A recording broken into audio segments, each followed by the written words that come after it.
Okay, Len, it's not quite the midway point of the season, but it looks like one of those years where the Cubs are certainly struggling.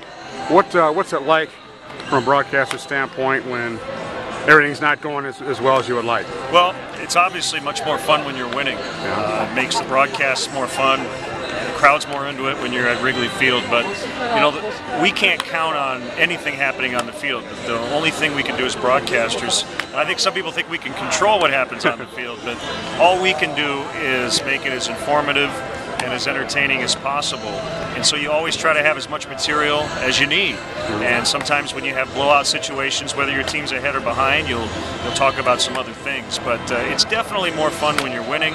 But when the team isn't, you just come out every day and hope for a good game. That's the one thing I learned from Ernie Harwell, who was my hero, is no matter what the record is, no matter who's pitching, no matter what the weather is, you might have a great ball game every single day, and that's how I approach my job. Yeah, I was going to ask you about some of the legends of your profession, whether it's Harry Caray, Jack Brickhouse here locally, or Vin Scully.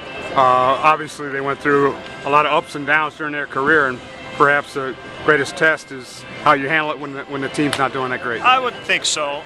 It's still the greatest game in the world, and again, even in a bad season, you can have a lot of really good games and a lot of really good wins. And, you know, I'm not throwing dirt on this team just yet because we're only less than a third of the way into the season. But you know, with all the injuries this team has battled, it hasn't been easy. But you know, we're just the messenger. We try to have as much fun as we can. We try to broadcast with a smile on our face, as we say. And working with Bob Brenly makes it easy because I know I can always have fun with him no matter what's happening. It certainly has to help if you love the game of baseball, right? Oh, absolutely. I think this sport, more than any other from a broadcaster's perspective, is that you have to have a passion for the sport, because if you add up 3 hours a day for 162 games, that's 500 some hours, if I'm doing the math right, per year, and it's you have to love it. And I think that it's very apparent that you either love it or don't over the course of even a month of baseball. I think fans are pretty perceptive, and hopefully they know that we love the game. All right. Thanks so much for your time. Good luck, man.